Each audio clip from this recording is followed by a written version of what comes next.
Hello! Tänane video tuleb natuke teistsugune, nagu te ilmselt juba pealkirjast aru saite, aga ma mõtlesingi, et kuna mul on detsembris plaanis teha natuke rohkem vlooge, mitte päris küll vlogmas stiilis 24 vlogi. Ma tunnen ennast, et ma ei suudaks seda kunagi võtta ette, see lihtsalt tundub liiga crazy. Ma ei taha munetunde kaotada, ehk siis ma tahaks kuidagi mõistlikumalt neid jõuluvlooge teha, aga ma otsustasin, et alates 1. detsembrist ma teen nii, et ma filmin iga päev ja siis igal 4. päeval ma laen üles vlogi, mis on siis eelnevast 3 päevast, ehk siis te saate justkui 24 päeva mu elust lõpuks kätte, aga kui mul ongi näiteks mõned kiiremad päevad või mõni päev midagi ei toimu, ma lihtsalt istun, teen tööd, siis mul ei teki seda mingit megastressi endale, et ma pean nagu midagi tegema ainult sellepärast, et ma teen vlogmassi. Aga jah, et siis juba paari nädala jooksul hakkab tulema natuke tihedamini vloge, 2 vlogi nädalas. Nii et ma iseenesest olen väga elevil, et vlogida, aga siis ma mõtlesingi, et teeks täna äkki hoopis Q&A, sest ma võib-olla ei ole oma vlogides nii detailselt rasedusteemat puutunud enam, et see ikkagi käib läbi, kui midagi jooksvalt mulle pähe tuleb, siis ma mainin, aga ma saan päris palju DM-e erinevate küsimustega just raseduse teemal. Mul hakkab teine trimester jõudma juba viimasesse kolmandikku, ehk siis kui teie seda videot vaatate, on 22. nädal ja minust viimati, kui me tegime esimese video, oli 1. trimestri lõpp, ehk siis nüüd on jälle tegelikult juba paar kuud möödas ja asjad on võib-olla natuke rohkem muutunud. Ja võib-olla teile tundub, et ma filmin seda öösel, mulle endale tundub ka, et ma filmin seda öösel. Kell on 2:25 päeval. Welcome novembri lõpp, detsember. Ma istuks nagu mingis kotti möödas toa, aga me peame oma tingimustega toime tulema, nii et joome kohvi ja let's go. Ma vastan teie küsimustele, mis te mulle Instagrami stories'i jätsite. Ja üllataval kombel, sest ma arvan, et nüüd raseduse postitusega Instagramis on tulnud päris palju uusi Instagrami jälgijaid. Ikka tulevad küsimused, et nagu kas laps oli planeeritud. Siis me eile voodis vaatasime Sassiga seda küsimust ja me lihtsalt hakkasime nagu kõva häälega naerma, mis ei ole üldse selle küsija pihta, sest ilmselgelt ta ei teagi võib-olla minu tausta ja mis iganes, aga meie jaoks see tundub nii utoopiline, sest me oleme nii kaua selles protsessis olnud, nii kaua last soovinud, nii kaua selle nimel nagu südant vaevanud ja tööd teinud ja see lihtsalt tundus nagu nii süütu ja naljakas küsimus, et me lihtsalt hakkasime naerma. Aga põhimõtteliselt, kui te siiani ei tea, siis ma lingin oma viljadusteekonna video siia video alla ja ka oma 1. trimestri Q&A siia video alla. Päris kaua üritasime last saada, me läksime kunstliku viljastuse teed lõpuks. Me tegime lausa IVF-i. IVF-i esimese raundiga ma jäin juulis rasedaks ja see on minu esimene rasedus, et see on nagu võib-olla see overall sissejuhatus uuesti. Ja IVF-i kohta taheti ka teada, et ma nagu omast arust paljugi nendes vlogides, mis ma tegin aasta alguses ja suvel kajastasin, aga ma tean, et kui ma ka mingid protsessid võib-olla nii detailselt vähemalt kuupäeviti ja kohe teiega ei jaganud. Et kui te tahaks, et ma mõnes vlogis võib-olla teeks pikema IVF-i lõigu, ma võin seda teha, et kõik sammud, mis me läbisime, äkki oleks tore, et see oleks nagu kokkuvõtlikult ühes kohas, aga ma tean, et need vaatajad, kes on võib-olla iga vlogi vaadanud, ma ei hakka seda siin tegema. Muidu võib-olla te olete juba seda kuulnud ja oleks igav, aga ma omast arust olen nagu avatult jaganud, aga võib-olla on mingid sammud või asjad, mis jäid arusaamatuks või vahele, et ma väga võin jagada ka oma IVF kogemust. Ja nüüd teie üleüldiste küsimuste juurde siis. Kõige esimene küsimus oligi, et kuidas ma ennast tunnen. Esimese ja teise trimestri vahe on nagu öö ja päev olnud, jumal tänatud, sest et kui see esimese trimestri iiveldus kõik oli, siis see tundus nagu see ei lõppe kunagi, ma olin täiesti mingi ahastuses ja see oli ilmselt üks kohutavamaid perioode mu elus, sest see kestis kuidagi nii pikalt ja oli nii halvav ja vastik tunne. Rasedus oli selline täiesti uus asi minu jaoks, ma tundsin ennast oma kehas hästi nagu võõrkehas ja ma ei oska isegi seletada, see enesetunne ei olnud nagu loomulik ja hea ja siuke, et rasedus on elu ilusaim aeg, mis sa nagu eeldad või ootad, et ta oleks. Pigem see oli siuke harjumatu, raske, füüsiliselt üliraske, vaimselt üliraske ja nüüd ma ütleks siis nagu 6. kuuks justkui, et võib-olla ebalevad tunded ja siuksed vastikud tunded on õnneks rohkem ära kadunud, et muidugi kuna me tegime viljadusteekonda, siis ikkagi mingid asjad säilivad minus, ma arvan, forever selle teemaga. Aga nüüd mida aeg edasi ma tunnen oma kehas rohkem nagu kuidagi, jah, see on nagu loomulik ja ma olen harjunud sellega nüüd ja ma ei tunne enam ennast halvasti. Ja siis raseduse koha pealt ma tunnen ennast üli hästi, et muidugi on mingid päevi, kus võib-olla ma ei tunne ennast nii hästi, just nagu kehaliste muutuste ja kõigega vahepeal on nagu keeruline. Overall ma ütleks ikkagi need nagu rasked ajad, mulle tundub, et on möödas. Nüüd võib-olla tuleb siis 3. trimester mingil määral veel raskem, sest siis see kõht on suurem, ongi nagu raskem ringi liikuda ja nii edasi, aga praegu teine trimester on küll olnud minu jaoks pigem niisugune nagu mõnus ja nauditav ja enesetunne on hea. Ja siia otsa keegi küsis ka, et kas rasedus on minu jaoks olnud oodatav või kas on midagi teistmoodi olnud sellest, kui ma ootasin. Ja ausalt öeldes ma nagu ei oodanud kunagi midagi, et ma ei olnud kunagi inimene, kes unistas rasedusest, et ma unistasin perekonnast ja lastest, aga ma ei olnud kunagi nagu,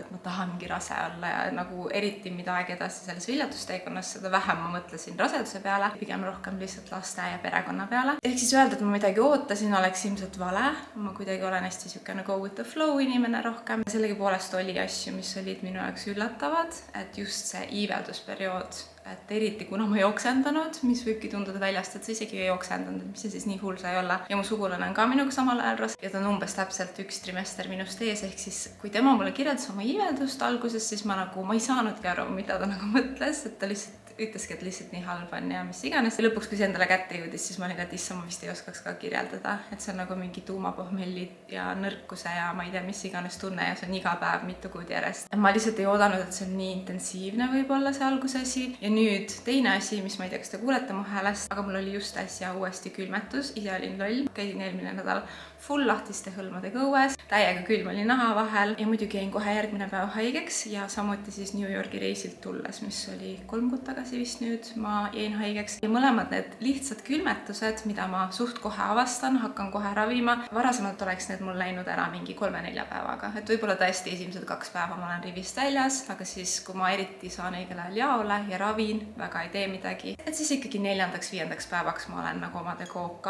Ja nüüd, nii peale New Yorki, ma arvan, mul läks üle 10 päeva, et saada terveks. Hästi tavalisest külmetusest, millest ma varem oleks võib-olla taastunud 4 päevaga, nüüd läheb reaalselt mingi 9-10 päeva. Mul ongi täna 9. päev ja ma ikka ei tunne ennast 100%, et ma ei ole üle nädala ja trennis ka käinud, et ma lihtsalt olengi üritanud hullult ravida. Kuidagi keha ei reageeri sellele ravile. Et üks asi, mida ma ka ei teadnud võib-olla naiivsena, ongi see, et sa ei tohi väga mingeid tugevaid ravimeid süüa juua nagunii. Aga isegi näiteks inhalaatoriga tegemine, magamine, mingite orgaaniliste kurgukommide söömine nagu mitte miski ei ole aidanud. Et see on olnud kõige üllatavam minu jaoks. Ja arst on mulle öelnud ka mõlemal korral, et tegelikult rasedana su immuunsus ongi madalam ja see on täiesti loogiline ja lihtsalt nii ongi. Ja ma nii loodan, et see nüüd oli mu viimane haigestumine selle raseduse jooksul, sest tõesti see on olnud nagu ootamatust raskem põdeda neid tavalisi lihtsaid külmetusi isegi läbi. Aga kõht on mul praegu siukene, et täitsa korralikult siin paisub.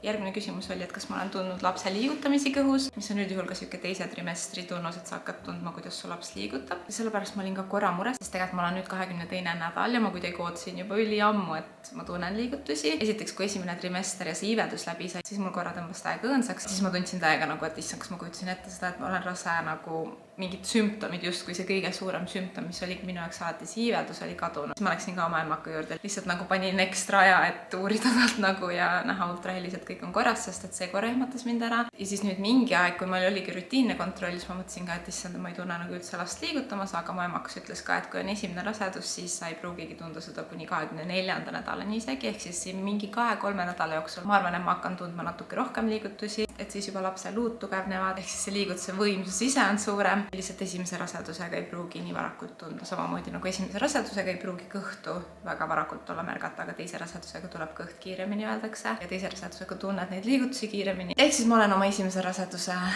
faasis, kus ma hetkel ei tunne mingit tugevaid liigutusi, aga ma olen tundnud igasuguseid siukseid nagu võbelemisi ja ma tunnen nagu seestpoolt, et midagi toimub, et nagu ta liigutaks vahepeal, aga iga kord, kui ma hakkan väljast katsuma, et kas ma tunnen, siis ma lihtsalt tunnen enda pulssi ja midagi tunne, et ju siis see on ka nagu lähituleviku teema. Siis päris paljud küsisid ka nime kohta, et ja, meil on lapsele nimi olemas. Küsiti, kas 1 või 2 nime. 1 nimi, me oleme mõlemad sassiga seda poolt, et mida lühem ja lihtsam, seda parem, ehk siis pigem siuke lihtne lühike nimi. Ja tüdruku nimi meil tegelikult oli juba aastaid tagasi paigas, et nüüd me korra vaatasime veel oma listi üle, mis meil oli, aga me mõlemad olime suht seda poolt, et ei, ikkagi jääb see nimi, mis meil mõlemal oli, ehk siis juba praegu tegelikult me oleme 99% kindlad, et jääb see 1 nimi. Siis küsiti, et kuidas lapsetoaga läheb, mis on ka siuke, ma arvan, nagu äkki 2. trimestri aktuaalne teema rohkem, sest alguses ma pigem lihtsalt olingi nagu üritasin ellu jääda esimene trimester. Sa võib-olla muretsed, et raseduse alguses äkki, ma ei tea, lapsega võib veel midagi juhtuda, et sa ei ole veel kindel. Sul ei ole need suuremad vaheetapid veel läbitud, ultrahelid. Ehk siis viimane asi, mida ma arvan, sa mõtled esimesel trimestril on mingid toadetailid. Aga nüüd me küll võtsime juba ennast kokku,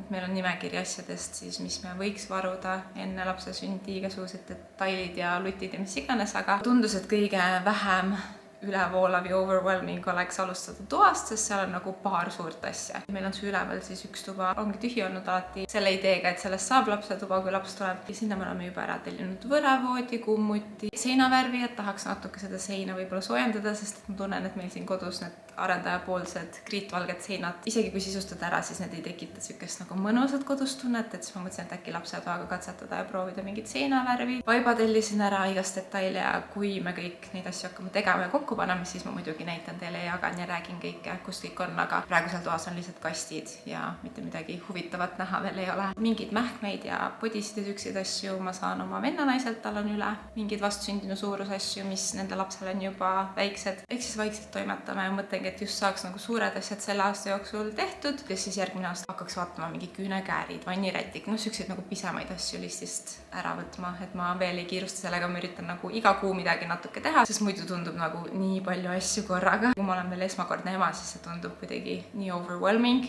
mega kallis on ju, nii palju detaile, et vaikselt soetame neid asju ka. Siis on küsitud, et mis haiglas me oleme arvel, ma olen ITK-s arvel, mul isiklikult, ma ei ole Tallinna inimene tegelikult on ju, ma olen Paidest pärit, et mul ei ole mingit eelistust kas ITK või Pelgu, ma tean, et Pelgus on väga hea sünnitusosakond, aga ma olen ka ITK kohta väga head kuulnud. Mina valisingi ITK lihtsalt, sest mu vennanaine soovitas mulle oma ämmaemandat, kes on ITK-s, mõeldud tehtud. Ma olen siiani kõikide ITK-arstidega väga rahul, kellega ma olen kokku puutunud, erinevates ultrahelides, erinevates uuringutes, tavakontrollides, et mul ei ole ühtegi etteheidet siiani. Ja teine küsimus haiglaga ja sünnitusega seoses oli ka, et kas mul on äraemakas või kas ma plaanin tuulat võtta, kui seda nii nimetatakse. Ei, et võib-olla kui mul on üks sünnitus ära, siis ma oskan nagu tahta sükest inimest. Näen, et äkki tavahaiglas tavaemaga, kes mu sünnituse vastu võttis, ma ei tea, mul jäi millestki puudust või mul oli vaja personaalsemat lähenemist. Ausalt öeldes, ega ma enne ju ei tea, kui ma seal juba sünnitan ja praegu ma nagu ettenägelikult ei näe selleks absoluutselt vajadust, lihtsalt mina kui inimesena mind nagu ei huvita see. Piisab sellest ämmakast, kes mul on, ma saan temaga räägitud, oma küsimused vastatud, et mul ei ole vaja nagu ekstra midagi ja ma kuidagi ennast teades mõtlen, et ma arvan, et lõpuni on suht nii. Ja jah, et võib-olla kunagi, kui me peaks tahtma veel lapsi, siis äkki on mingisugune soov. Aga praegu me ei võta äraämmakat ja ei võta ka mingit tuulat ega mingit tugiisikut. Siis küsitigi sünnitusplaani kohta, et kas mul on juba sünnitusplaan, ma olin täiesti mingi, mis asi see üldse on, et see tundub mulle ka nagu 3. trimestri asi juba. Et siis ma guugeldasin ja nägin, et seal oli mingi küsimused, ma tean, mu sõbranna sai ka mingi listi siis asjadest, et mida sa siis ootad sünnituselt, aga jällegi esmakordse sünnitajana ma arvan, sa ei tea ju vaata, et sa ei, võib-olla sa tunned ennast nii hästi ja tead juba ette mingeid asju, mis sinu jaoks on olulised, aga ma olen suht clueless, ehk siis ma vaatasin neid küsimusi, mõtlesin, et ma vastan neile teiega, siis te teate, mida mina helistan. Igal juhul sünnitusplaanis on paar küsimust, kas sa tahad sünnitada üksi või tugiisikuga, näiteks oma kaaslasega, siis ma kindlasti tahaks, et sass oleks ikkagi seal, et üksi tundub nagu eriti hirmus. Siis kas sa tahad oma riietes või haiglariietes? Ma ei tea, kes tahaks oma riietes, aga need määrduvad seal ja võib-olla mingi rebenevad, äkki need ei ole sobilikudki. Ma kindlasti tahaks mingi haiglakitlit, ma isegi teadnud, et see on valik, et ma saaks oma mingi outfitis seal olla. Kas tahad, et keegi pildistaks sünnitust? See tundub nii crazy, et kui ma ütlen, et ma tahan näiteks, mis ma ever nagunii ei jaga, ärge muretsege. Ma mõtlesin nagu endale võib-olla oleks lahe tulevikus, aga kas siis see tähendab, et seal on mingi designated isik, kes teeb sust pilti, mis tundub ka nagu nii naljakas. Või siis umbes soobikaasa teeb pilti ja kõik arstid teavad, et see on fine, et ta pildistab. Ma ei tea, ma ei kujuta ette. Igal juhul ma ei ole mõelnud selle peale, kas ma tahan, aga ma kaldun selle poole, et pigem ei taha ja isegi kui ma tahaks pilte, siis see oleks ainult minu silmadele nagu. Kas soovid vanniga sünnitustuba? Jällegi ma ei tea. Üks sõbranna räägib, et tal täiega aitas. Teine sõbranna räägib, et täiega mõtet oli vanni, et pigem dušš on hea, sest et see suunab nagu sooja vee täpselt alaseljale. Ma ei tea, ma ei ole ju varem sünnitanud, ei oska öelda. Abivahendeid, ma ei tea, kas ma tahan muusikat, ma ei tea, kas ma tahan omaette olla või ma tahan, et ämmaemand mind õpetab ja suunab. Seda ma tahan kindlasti, et nagu kõik spetsialistid, kes vähegi on treenitud sellel alal, võivad kõik seal olla, kõik öelge mulle oma nippe, kõik aidake mind nii palju, kui tahate, et mis ma seal üksi nagu pinnen, et kui mul on ikkagi nagu ämmakas seal või keegi, kes last vastu võtab, ma tahan kõiki tema nippe kuulda. Kas ma tahan valuvaigisteid? Kindlasti, kui võimalik ja antakse. Kas sind huvitavad alternatiivmeetodid? Väga mitte. Võib-olla kui mul peaks olema kunagi veel sünnitus ja mul see sünnituse kogemus ei ole hea, siis võib-olla, aga praegu ma pigem tahaks nagu classic all the way. Kas ma tahaks olla valges või hämaras? Nagu täpselt üks küsimus, et kus ma peaks seda teadma esmasünnitajana? Milliseid asendeid sa tahad võtta? See on ju ka, ma arvan, täpselt sellel hetkel, kui sul see valu on, sa tunnetad ära, mis asendis on kõige parem, et kuidas ma ju ei tea hetkel, kuhu mul valu tekib. Igal juhul siuksed nagu stampküsimused, nagu te näete, ma ei ole mingi mega ette valmistunud. Ma arvan, et see ongi võib-olla esmase sünnitajana üsna tüüpiline, et sa ei tea nii palju asju, kui juba teist või kolmandat korda, siis ma arvan, on täiega mingi, ma tahan oma roosat kitlit, tuled olgu 30% peal, ma tahan, et John Mayeri muusika mängiks, vannis võiks olla mingi natuke leiget vett, aga praegu ma olen täiesti mingi what's going on, ma ei ole isegi sünnitustoas käinud kunagi, vaata. Et võib-olla lõpus me tahame teha ka mingi workshopi või mingi hingamisharjutusi kuskil harjutada ja ma ei tea, mis iganes partneriga mingid perekooli loengud, noh, mingid siuksed asjad, aga ma arvan, et me hakkame mõtlema nende peale viimasel 2 kuul pigem. Praegu me just saime sellest survival mode'ist ära, elame nagu tavaelu, üritame asju lapse jaoks ette valmistada. Siis küsiti veel, et kas ma käin öösel palju vetsus ja kas mul on erinevaid imelikke isusi. Öösel ma olen alati vetsus käinud palju, sest ma joon kambukat ja üldse ohtralt vett, ehk siis see on mul alati olnud juba mingi 5 aastat, et ma käin iga öö nagunii mingi kord kindlasti vetsus. See nagu tihenenud ei ole ja isusid mul ka mingeid siukseid veidraid ei ole, mul lihtsalt nagu hullult magusaisu kogu aeg, aga mul oli enne ka tegelikult enne rasedust magusaisu, et ma olen lihtsalt magusa sõber ja nüüd ma lihtsalt olen rohkem mingi, aga ma olen rase, siis ma äkki võin veits. Aga muidu, kui ma proovin seda natuke piirata, mitte isegi nii väga, et ma nagu oma mingi figuurist praegu nagu täiega mingit asja üritaks teha, et see on nagu kõige viimane asi mu mõttes praegu raseduse ajal, mis on ka huvitav. Aga pigem ma mõtlen seda, et ma ei taha lapsele nagu mingit kogu aeg mingit mega ebatervislikku sööki pakkuda. Ja seda, et tekiks see mingi potentsiaalsus sellele rasedusdiabeedile või mis iganes, et selles mõttes ma olen ikkagi üritanud nagu nii palju kui võimalik koduseid toite süüa. Aga ma tunnen, et nagu magusaisu on ikka sama või veel suurem. Sellega seoses keegi küsiski, et tema suurim hirm on raseduse puhul kehalised muutused, kuidas mina nendega rahu teen. Fakt on see, et ükskõik kui fitness rases aga ei oleks, sa võtad kaalus juurde nii või naa, on ju. Nagu juba lapse, see mingi platsenta, mis iganes kõik see, ja ma usun, et isegi kõige fitim rase võtab ka natukene ikkagi rasva juurde. Ma isiklikult olen nüüd 6. kuuks vist võtnudki juurde 6 kilo täpselt midagi siukest, mis, kui ma mõtlen nagu raseduse eelsel ajal, et kui ma võtaks lihtsalt 6 kilo juurde, lihtsalt olekski mingi trennivaba periood ja ma sööks mida iganes. Oma keha teades see oleks nagu hästi teistsugune muutus kui praegu, et see oleks nagu nii ebamugav, ma nagu tunneks seda vahet täiega, ma tunneks ennast halvasti. Nüüd rasedusega see 6 kilo kuidagi nagu, ma tunnen küll muidugi, ma olengi raskem, te ilmselt näete, et ma olen nagu pehmem ja see on minust fine, aga ma ei tunne ennast halvasti selle juures või ma ei tunne ennast nagu vormist väljas või kuidagi nagu tüsedana või ma ei oska seletada, et kuidagi isegi inimesena, kellele on ikkagi oma tervis ja toitumine, mis te näete mu videotest, et kõik see on ju mul oluline olnud aastaid, ma teen trenni ja nii edasi, et isegi terviseteadliku inimesena, isegi siukse inimesena mul on täiesti suva praegu. Muidugi ma olen naine ja ma tahan kena välja näha ja nagu mingil määral need asjad on alles, aga teisest küljest sa kuidagi annad endale palju rohkem aru, et sa oled rase, sa kuidagi võib-olla kannadki teistsuguseid riideid. Mind hästi rahustabki see, et aga ma ju teen enam-vähem okei valikuid oma toiduga ja ma teen trenni ja lihtsalt see, et ma teen trenni 3 korda nädalas on nii aidanud mind vaimselt ja ma arvan, et see võib-olla on ka see, mis mind aitab nagu hoida ennast nagu selle figuuri ja selle mõttega kuidagi tasakaalus, et ma ei teegi praegu mingit dieeti, ma ei ürita kaalu langetada, ma ei ürita isegi kaalu säilitada, sest ma tean, et kaalu tuleb juurde, on ju. Aga ma vähemalt tean, et need asjad, mida ma teen ja just eriti see liigutamine aktiivne ikkagi aitab mind, ma arvan, juba sünnituse ajal ja eriti ka peale sünnitust. Mina ei saa mõtle niimoodi, et mul on terve eluaega ju uuesti teha mingit dieeti ja trenni. Nagu kui sinu jaoks on see figuur nii tähtis, siis usu mind, ma arvan, et sa raseduse ajal nagu suure tõenäosusega saad ikkagi sinna natukene midagi teha, et sul ka peale rasedust see figuur oleks või siis peale rasedust eriti vaeva näha, et see figuur tagasi saada. Ma saan nagu täiega aru, kust see küsimus tuleb, aga nüüd rasedana mul on nagu suht suva, kui ma aus olen. Mingites hetkedes küll, kui ma oma videoid editin, siis ma olen küll mingi, oh my god, ma olen nägu nii paistes, et what's going on, aga see on nagu loomulik, ma arvan, et sellised muutused kehas toimuvad. Siis küsimus, et palju esineb raseduse osas küsimata nõuandmist ja õpetamist, sinu loata kõhu katsumist. Õnneks siiani, kohe 6 kuud, ei ole mitte keegi mu kõhtu katsunud. Mitte keegi, peale sassi ega minu.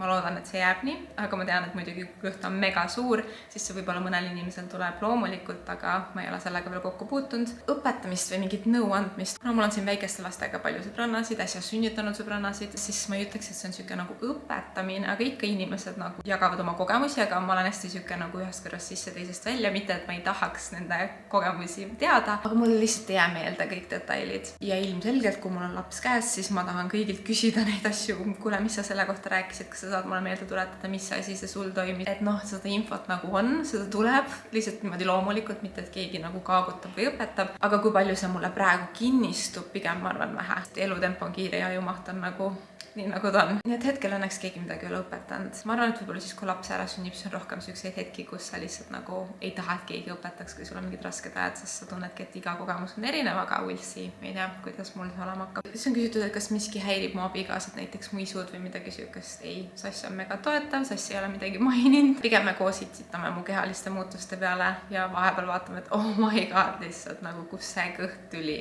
Et see on pigem sihukene nagu ühine koos kulgemine ja lihtsalt mõlemad saame aru, täiskasvanud inimesed, et see on elu, nii on ja see ongi nagu huvitav ja uus meile pigem mõlemale. Siis keegi küsis mu ärevuse kohta, et ma olen varasematel aastatel rääkinud, et mul on täiega ärevus või ärevushood, mis mul oligi varasematel aastatel ja eelnevad aastad rohkem, et kuidas rasedusega nüüd on ärevus olnud. Ja ma mingi aeg ausalt analüüsisin seda, et siin on paljud ka öelnud näiteks, mis on huvitav, et mõni inimene on ja jättis siia ka kommentaari, et näiteks, et sa rasedusega nii sära ja siis literaali järgmine inimene jätab kommentaari, et umbes no offense, aga sa oled nagu rasedusega nii sära kaotanud, et äkki peaksid nagu sotsist pausi võtma või midagi. Ja siis esiteks selle teemaga ma mõtlen lihtsalt nagu, et eeldada, et ükski inimene nagu, kes teeb sotsi või ei tee sotsi, aastaringselt säraks, oma eluringselt säraks on minu arust nagu väga naiivne. Minu kanal ongi minu reaalne elu, et ma isiklikult ka tunnen, et ma ei ole minu arust mingi mega särav, et väga armas, kes selle kommentaari jättis, aga ilmselgelt kui on mingid raseda shoot'id ja sul on ilusad kleidid ja meigid tehtud, et siis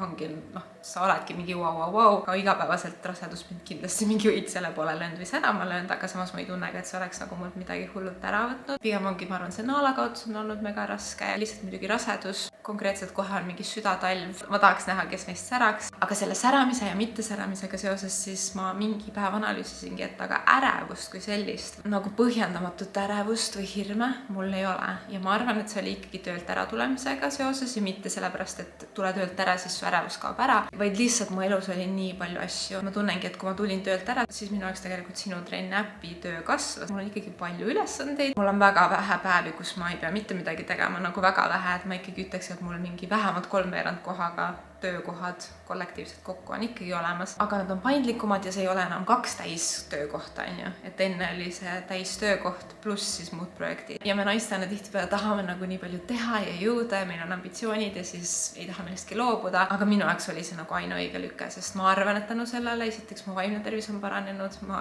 nagu ma ütlesin, mõtlesin üks päev, kas millal mul oli üldse mingi ärevushoov või siuke põhjendamatu ärevushirm, et ma jään magama või midagi. Põhjendamatut ärevust ei olegi olnud. Rõõmuga ütlen, et isegi kui mul on palju teha ja nii, siis ma ei tea, nagu ärevus on väga minimaalne või siis üldse ära läinud. Et see tundus mõni aastat tagasi veel mulle nagu täiesti utoopiline, et ma kunagi sinna punkti jõuan oma vaimse tervisega. Mul on hästi siuke nagu mu aju on kogu aeg 1000 kohas, mul on nii palju asju. Ma kogu aeg tõmblen nagu oravrattas, ma ei oska väga olla. Ja nüüd iga kuuga aina rohkem ma tunnen, et see nagu vaibub ja jääb vaiksemaks ja ma üritangi nüüd teha eeltööd, et kui mu laps sünnib ära, et siis ma saan ikkagi korralikult emapuhkust nautida. Ma tahan olla päriselt oma lapsega kodus. See aeg on üürike, kui laps on väike ja ma lihtsalt tahaks nagu täiega seda nautida ja lihtsalt olla nagu fully selles perioodis ema. Ja sealt edasi keegi küsiski, et kuna sa ei ole niimoodi klassikaliselt tööl käinud, kuidas siis emapalgaga üldse tuleb. Ja me just eile Sassiga käisime ITK-s sotsiaalnõustaja juures, mis on ka huvitav, ma ei teadnud, et siuke inimene eksisteerib, ma usun, et teistes haiglates ka, et sa bookid tema juurde aja põhimõtteliselt nagu arsti juurde ja lähed sinna ja ta räägib sulle kõike ära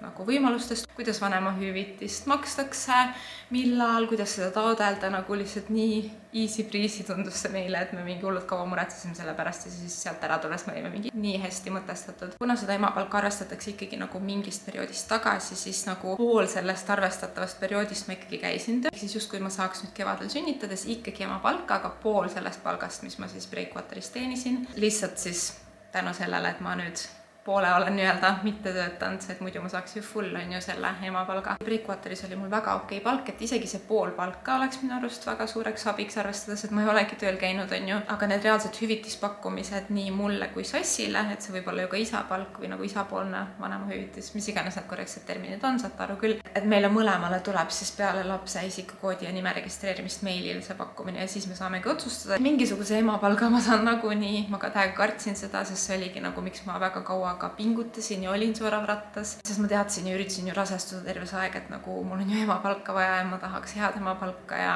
nagu hullud mõtted kogu aeg selle peale. ja töölt ära tulles ka me ju üritasime rasestuda ja ma täiega kartsin, et kuidas ma ikkagi nüüd siis ära tulen, kui ma üritan rasestuda, aga ma olingi nagu selles mõttes suht ahastuses, et aga ma ei ole rasestunud, on ju, ja ma olen nagu nii läbi põlenud. Et siia jääda, oodata, push ida edasi, vaimne, füüsiline tervis kannatavad, et what's the point siis nagu. Ja ma tunnengi, et ma nagu lasin nendest asjadest lahti, nendest hirmudest lahti, oma tööst lahti ja lõpuks ma rasestusin, on ju, ja isegi selle kõige juures, mis ma kartsin, mul ikkagi oleks nagu enam-vähem okei emapalk, et ma saaks hakkama ikkagi. Minu arust on nagu nii äge mõelda ja tore, et tegelikult võib-olla ei peakski nii palju kartma. Ja muidugi, mida varem ma oleks rasestunud, seda parem see emapalk siis oleks ka. Siis keegi küsis, kas mul on venitusarme. Hetkel ei ole. Ainsad venitusarmid, mis mul on kunagi teismeeast. Kui ma Ameerikasse kolisin, siis ma võtsin 1 aasta jooksul minu arust ka mingi 10 kilo juurde, et nagu üsna kiire kaalutõus oli teismelisena korraks ja siis mul tulid sellised valged venitusarmid küljele, et need on ikka mul alles siiani. Uusi ei ole tekkinud, ma tean, et nüüd ongi siis see kõhu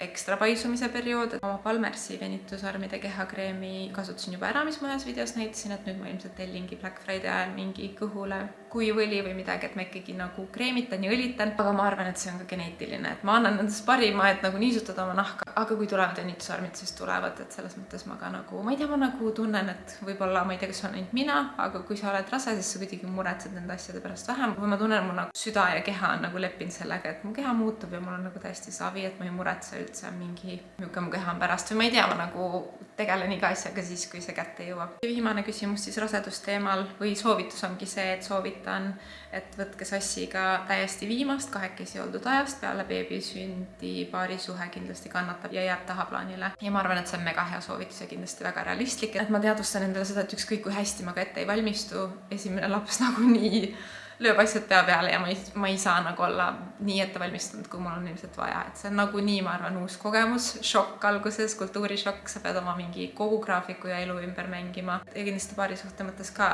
ma arvan, väga pikalt kõik tiirleb selle pisikese inimese ümber, keda te peate elus hoidma, on ju, et ilmselgelt mingi 8 kohtingud ja mingi romantika ja intiimsus ja et see kõik, ma kujutan, et ongi tagaplaanil mingi hetk. Kindlasti oleks vale öelda, et mingi mina ei muretse sellepärast, et mul on sassiga nii hea suhe, aga ma just muretsen, sest et meil on nii hea suhe. Ja me oleme igast raskeid asju koos läbi teinud, see kogu viljetusteekond on tegelikult meid nii palju lähendanud, on ju, et ma tean, et me mõlemad tahame seda last ja see on juba väga hea siuke kindlustunne, aga muidugi ma ikka muretsen just, et nagu kas see on äkki see üks proovikivi, mis mingi meid murrab, nagu ma ei tea, ikka igasugused mõtted käivad peast läbi. Aga ma arvan, et nagu iga teise asjaga siin elus, siis ongi paarisuhetes nagu need perioodid on ju, kus sa pead lihtsalt rohkem vaeva nägema ja töötama ja kui te ikkagi koos tahate midagi parandada ja millegi kallal töötada, siis ma loodan, et see on võimalik ja muidugi mida vanemaks laps saab, ma arvan, seda kergemaks see läheb, et rutiinid on paigas, leiate rohkem aega, et muidugi jah, ma natuke kardan seda, et kuidas meie suhtel see esimene lapse eluaasta läheb, aga eks siis ole näha ja anname endast parima. Nii, aga nüüd, kui me alustasime enne,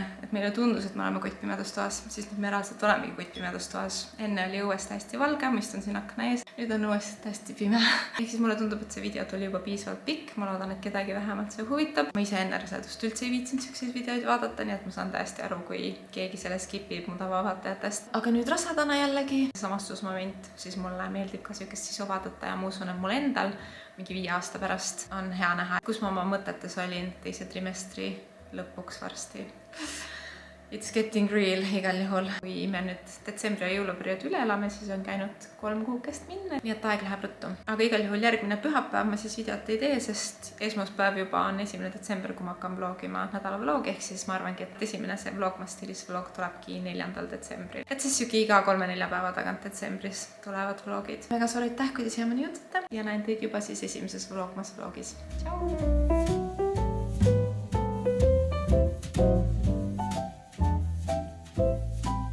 Thank you.